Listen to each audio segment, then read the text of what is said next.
नमस्कार। भारत मौसम विज्ञान विभाग आप सभी का अपने दैनिक मौसम पर चर्चा में हार्दिक स्वागत करता है। आज 11 मई है। आज हम बहुत ही महत्वपूर्ण एक विषय है जिसके बारे में जानकारी देंगे। एक चक्रवात जो है जिसको हम मोखा बोल रहे हैं, उसके बारे में हम इस जो हमारा डेली वेदर वीडियो है इसमें डिस्कस करेंगे। और इसी के साथ साथ जो हीट वेव की स्थितियाँ डेवलप हो गई हैं कुछ जगहों पर, उसके बारे में जानकारी आपको प्रदान करेंगे। इसी क्रम में हमने जो मुख्य बिंदु यहाँ पर रखे हुए हैं वो मुख्य बिंदु दो ही बिंदु रखे हुए हैं। पहला कि एक चक्रवात जो है जिसको हम मोखा बोलते हैं वो दक्षिण पूर्व बंगाल की खाड़ी में बना हुआ है। दूसरा, हीट वेव की स्थितियाँ आपको देखने को मिलने वाली हैं आने वाले 2 दिनों में, खासतौर से पश्चिम बंगाल में, बिहार में और गुजरात के साथ साथ उत्तरी मध्य महाराष्ट्र और कोंकण के रीजन में आपको हीट वेव की स्थितियाँ आने वाले 2 दिनों में देखने को मिलती रहेंगी। तो ये 2 मुख्य बिंदु हैं। अगर हम इसी के बाद साइक्लोन जो हमारा है मोखा उसका अगर हम जिक्र करें तो सबसे पहले अभी की स्थिति देख लेते हैं। अगर आज सुबह 8:30 बजे की स्थिति देखें, सबसे पहले तो ये बता देते हैं कल ये डीप डिप्रेशन था दक्षिण पूर्व बंगाल की खाड़ी में। आज सुबह 5:30 बजे जो है ये इंटेंसीफाई होकर के साइक्लोन के स्टॉर्म में परिवर्तित हो गया था। और इसके बाद अगर हम 8:30 बजे की अगर स्थिति देखें तो अभी ये वहीं पर दक्षिण पूर्व बंगाल की खाड़ी में ही बना हुआ है। और दक्षिण पूर्व खाड़ी में अगर उसकी ओवरऑल लोकेशन देखें तो अभी ये दक्षिण पश्चिम दिशा में 510 किलोमीटर पोर्ट ब्लेयर से दूरी पर है।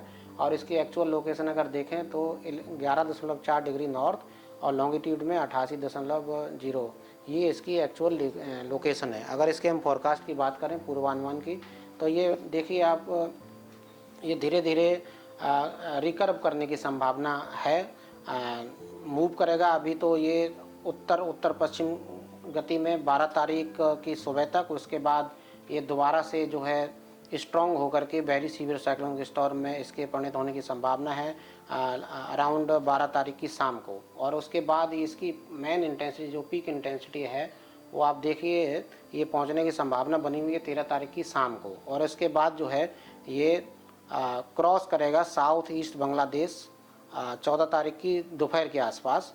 और उस टाइम इसकी जो स्पीड रहने की संभावना है, मैक्सिमम जो स्पीड रहने की संभावना है हवा की, वो है 140 से 150 किलोमीटर प्रति घंटा, गस्टिंग में 165 किलोमीटर प्रति घंटा रहने की संभावना है। तो ये हमारा ये फोरकास्ट है, पूर्वानुमान है। तो अगर हम ट्रैक की बात करें, जैसा कि हम आप देख भी रहे हैं, मैं दोबारा बोल देता हूँ कि धीरे धीरे ये जो है अभी इसकी जो मूवमेंट है वो उत्तर पश्चिम दिशा में गति कर रहा है, वो करता रहेगा। और उसके बाद धीरे धीरे ये सीवियर साइक्लोन के स्टॉर्म में बनेगा आज 11 तारीख की रात्रि के आसपास। और इसके बाद जो है धीरे धीरे वे ग्रेजुअली रिकर्व करेगा उत्तर पूर्व दिशा में 12 तारीख की सुबह से। और उसके बाद इसको फर्दर जो है इंटेंसिफाई होने की संभावना है वेरी सीवियर साइक्लोन के स्टॉर्म में, जैसे कि हमने बताया 12 तारीख की शाम को आसपास मध्य बंगाल की खाड़ी के आसपास। और उसके बाद इसकी जो पीक इंटेंसिटी जो है पहुंचने की संभावना आपकी बनी हुई है 13 तारीख की शाम को। और उसके बाद जो है ये क्रॉस करेगा दक्षिण पूर्व बांग्लादेश और उत्तरी म्यांमार तटों के आसपास, बिटवीन कॉक्स बाजार बांग्लादेश का और म्यांमार का ये क्यू जो स्टेशन है वो उसके बीच में सितवे के आसपास ये आपका 14 तारीख की दोपहर में क्रॉस करने की संभावना है। और उस टाइम इसकी स्पीड जो है 140 से 150 किलोमीटर प्रति घंटा और गस्टिंग में 165 किलोमीटर प्रति घंटा की सस्टेन विंड स्पीड के साथ इसका क्रॉस करने की संभावना है। अगर हम आप बात कर लेते हैं इसके एसोसिएटेड जो जितनी भी वार्निंग्स हैं, सबसे पहले हम सी कंडीशन की बात कर लें। सी कंडीशन आप देख रहे हैं कि जो हमारे मेन जो एरियाज़ हैं उनमें अंडमान सागर है, उसके बाद दक्षिण पूर्व बंगाल की खाड़ी, उत्तर मध्य बंगाल की खाड़ी, उत्तर पूर्व बंगाल की खाड़ी, ये 4 जगह जो हैं यहाँ पे समुद्र जो है एरिया रीजन्स में अशांत रहेगा। अगर हम अंडमान सी की बात करें तो अंडमान सी में आज जो है वेरी रफ जो है कंडीशन बनी हुई है। और वो वेरी रफ से रफ आपका उत्तरी अंडमान सागर में जो है 12 और 13 तारीख के बीच में रहने की संभावना है। वहीं अगर हम दक्षिण पूर्व बंगाल की खाड़ी की बात करें तो वहाँ पर सी की स्थिति जो है वेरी रफ से हाई की तरफ बनी रहेगी आज 11 तारीख तक। और उसके बाद जो है हाई से वेरी हाई 12 तारीख को और वेरी रफ टू रफ जो है 13 तारीख को वहाँ देखने को आपकी सी कंडीशन मिलेगी। इसके बाद अगर हम पूर्वी मध्य बंगाल की खाड़ी की बात करें तो वहाँ पर हाई कंडीशन जो है अभी चल रही है। इसके अलावा वो धीरे धीरे वेरी हाई जो है 11 तारीख की मध्य रात्रि से होने की संभावना है, और फिनोमिनल जो है 12 तारीख से लेकर के 14 तारीख की सुबह तक वहाँ पर ये स्थिति बनी रहेगी, और उसके बाद धीरे धीरे उसमें सुधार आने की संभावना है। वहीं अगर हम पश्चिम मध्य बंगाल की खाड़ी की बात करें, जो उससे सटे हुए एरियाज़ हैं वहाँ पर आपकी वेरी रफ से हाई कंडीशन देखने को मिलने की संभावना है, और उसके बाद धीरे धीरे वो वेरी रफ जो है आपकी 11 तारीख की मध्यरात्रि से हो जाएगी। और वहीं अगर हम 12 तारीख से बात करें तो वहाँ पर फिनोमिनल की 12 तारीख की सुबह से वहाँ पर सी कंडीशन फिनोमिनल होने की संभावना है, यानी 12 तारीख सुबह से लेकर के 13 तारीख की सुबह तक बनी रहेगी, और उसके बाद उसमें धीरे धीरे सुधार आने की संभावना है। वहीं अगर हम उत्तर पूर्व बंगाल की खाड़ी की बात करें तो सी की जो कंडीशन है समुद्र की, वो रफ से वेरी रफ रहने की संभावना है 12 तारीख को, और फिनोमिनल जो होने की संभावना 13 और 14 तारीख को। वहीं अगर उसके आसपास के जो एरिया हैं उत्तर पश्चिम बंगाल की खाड़ी, वहाँ पर रफ से वेरी रफ स्थिति आपको देखने को मिलने की संभावना है 13 और 14 तारीख को। वहीं अगर हम रेनफॉल की बात करें तो इस सिस्टम से एसोसिएटेड रेनफॉल खासतौर से अंडमान निकोबार आइलैंड्स में, इसी के साथ जो हमारे पूर्वोत्तर राज्य हैं जैसे त्रिपुरा, मिजोरम, नागालैंड, मणिपुर और दक्षिणी आसाम, यहाँ पर हमने हैवी रेनफॉल की वार्निंग दी है। वहीं अगर अंडमान सागर की बात करें, अंडमान और निकोबार आइलैंड्स की बात करें तो वहाँ पर ज़्यादातर जगहों पर रेनफॉल आपको देखने को मिलती रहेगी 11 तारीख को। इसके अलावा भारी वर्षा भी 11 तारीख को होने की संभावना है। वहीं अगर हम 12 तारीख की बात करें तो वहाँ भारी से अति भारी वर्षा होने की संभावना है अंडमान में, और इसके बाद जो है भारी वर्षा जो है 13 और 14 तारीख को वहाँ बने रहने की, खासतौर से अंडमान आइलैंड्स में बने रहने की संभावना है। वहीं अगर त्रिपुरा और मिजोरम की बात करें तो त्रिपुरा और मिजोरम में जो है बारिश का दौर जो है 13 तारीख से शुरू होने की संभावना है, इसलिए वहाँ पर जो है भारी वर्षा 13 तारीख को, और 14 तारीख को भारी से अति भारी वर्षा एक दो स्थानों पर 14 तारीख को होने की संभावना है। वहीं अगर नागालैंड, मणिपुर और दक्षिणी आसाम की बात करें तो वहाँ पर वर्षा जो है 14 तारीख को होने की संभावना है। कई स्थानों पर हल्के से मध्यम स्तर की वर्षा और भारी वर्षा जो है 14 तारीख को एक दो स्थानों पर दक्षिणी आसाम, इसी के साथ साथ नागालैंड, मणिपुर में होने की संभावना जैसे जैसे ये सिस्टम आगे को बढ़ेगा। ये हमारा फिशरमैन वार्निंग मैप है, आप देख लीजिए। ये जो आपका डे 1 का मैप आप देख रहे हैं, ये वो एरियाज़ हैं खासतौर से ये south east bay of Bengal, उससे सटा हुआ अंडमान सागर, उसके अलावा जो आपका पश्चिम मध्य बंगाल की खाड़ी, उसके बाद पूर्व मध्य बंगाल की खाड़ी और दक्षिण पश्चिम बंगाल की खाड़ी, ये सब एरियाज़ में आज फिशरमैन वार्निंग है। वहीं अगर हम कल की वार्निंग की बात करें तो ये देखिए स्पीड बढ़ने की संभावना है, हमने यहाँ पे लीजेंड भी लगाए हुए हैं, और ये 130 से 140 गस्टिंग 150 किलोमीटर प्रति घंटा। देखिए आप ये जो ये एरिया है दक्षिण पूर्व बंगाल की खाड़ी, और इसके बाद डिफरेंट लेयर्स में आप देख रहे हैं कि ये जो पूरा रीजन है बंगाल खाड़ी का, वहाँ पे वार्निंग दे रखी। कुल मिला के आपके आने वाले 4 दिनों तक, यानी 14 तारीख सुबह से लेकर के 15 तारीख सुबह तक वार्निंग आपकी रहेंगी इस पूरे, और इसमें समुद्र भी अशांत रहेगा। इसी को हमने थोड़ा पढ़ के भी बताया, अदरवाइज इस मैप से भी बड़ी आसानी से आप देख सकते हैं। ये सारे के सारे मैप ट्रैक हमारी वेबसाइट RSMC वेबसाइट और मौसम.imd.gov.in उस वेबसाइट पर भी बुलेटिन पड़ी हुई, प्रेस रिलीज हो रही हैं समय समय पर। भारत मौसम विज्ञान विभाग जो अपने फेसबुक, ट्विटर और विभिन्न माध्यम से आपको लगातार इसकी जानकारी दे रहा है। ये सारे मैप, सारे ट्रैक, सारा अपडेट जो है आप वहाँ से भी हमसे ले सकते हैं, जुड़े रह सकते हैं हमारे फेसबुक और ट्विटर के माध्यम से भी। आइए अब हम एडवाइजरी की बात कर लेते हैं। समरी जो है वो यही है कि फिशरमैन वार्निंग को शिप्स को, बोट्स को और जो आपके आदि जो चीज़ें हैं उनको एडवाइज़ किया जाता है कि वो दक्षिण पूर्व बंगाल की खाड़ी में, उससे सटे हुए अंडमान सागर में आज तक 11 तारीख तक, उसके बाद मध्य बंगाल की खाड़ी और उत्तरी अंडमान सागर में 14 तारीख तक, और इसके अलावा उत्तर पूर्व बंगाल की खाड़ी में 12 से लेकर 14 तारीख के बीच में न जाएं। ये खास चेतावनी जो है एडवाइजरी भारत मौसम विज्ञान विभाग ने इस साइक्लोनिक स्टॉर्म के एसोसिएशन में जारी की है। वहीं अगर जो लोग मध्य बंगाल की खाड़ी में और उत्तरी अंडमान सागर में अभी भी हैं, वो फिशरमैन और ये लोग शिप्स और बोट्स वाले लोग सारे के सारे कोस्ट की तरफ वापस आने की सलाह दी जाती है। वहीं अगर हम डैमेज की बात करें तो जैसा कि हमने बताया है कि जो पूर्वोत्तर राज्य हैं, खासतौर से मिजोरम, त्रिपुरा और जो दक्षिणी मणिपुर है, वहाँ पर जो है भारी वर्षा होने के साथ साथ हवाएं तेज़, जैसे कि हमने पहले भी बताया संभावना है, इसलिए वहाँ पर माइनर डैमेज हो सकता है जो लूज और अनस्ट्रक्चर्ड हैं, अनसिक्योर्ड स्ट्रक्चर्स हैं। इसके अलावा जो है जो कच्ची रोड्स हैं उसमें कुछ नुकसान होने की संभावना है भारी वर्षा की वजह से। इसके अलावा जो लैंडस्लाइड की भी संभावना है जो है पूर्वोत्तर राज्यों में, खासतौर से जो हमने स्टेट्स बताए मिजोरम, त्रिपुरा और दक्षिणी मणिपुर में, वहाँ पर लैंडस्लाइड होने की संभावना है जो वल्नरेबल एरियाज़ हैं। इसके अलावा जो पेड़ हैं उनके उखड़ने की संभावना है, उनके तने गिरने की संभावना है। इसके अलावा जो स्मॉल ट्री जैसे बनाना है, ड्रम स्टिक हैं, पपाया, इनमें भी नुकसान होने की संभावना है। इसी के साथ साथ जो खड़ी हुई फसलें उनमें भी तेज़ हवा की वजह से और भारी वर्षा की वजह से इन सब स्टेट्स में नुकसान होने की संभावना बनी हुई है।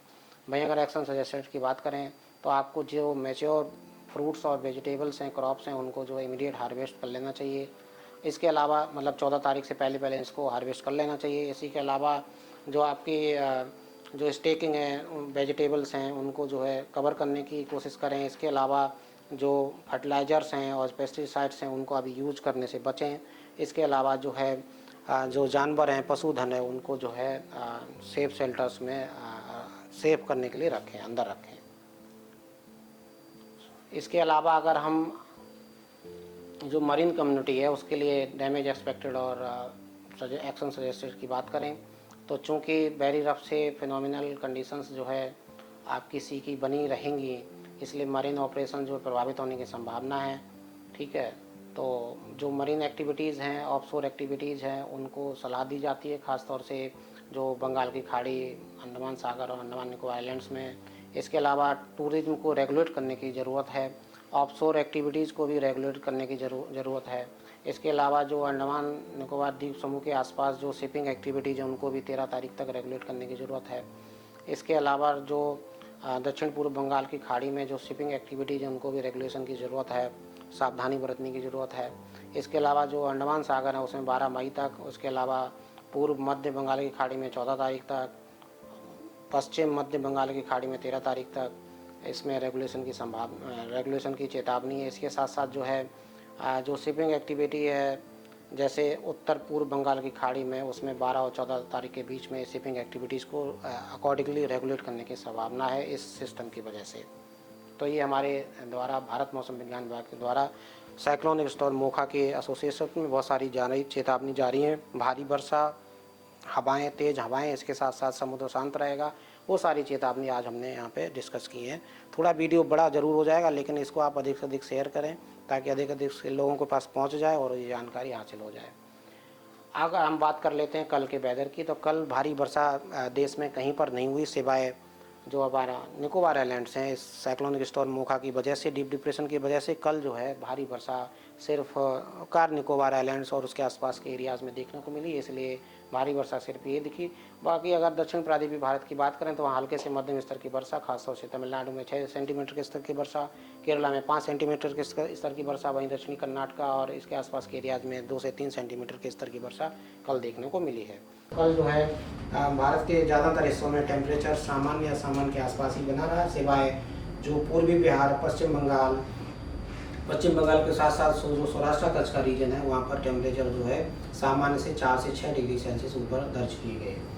आइए साइक्लोनिक स्टॉर्म हमने ऑलरेडी डिस्कस कर लिया, उसको छोड़ देते हैं। बाकी अगर हम सिनॉप्टिक सिस्टम्स की बात करें तो इस साइक्लोनिक सिस्टम जो हमारा मोखा है वहाँ से लेकर के एक जो उत्तरी तमिलनाडु और दक्षिणी आंध्र प्रदेश वहाँ तक एक ट्रफ रन कर रही है और जो कि ऊंचाई के साथ साथ जो है साउथ वेस्ट डायरेक्शन में टिल्ट भी है।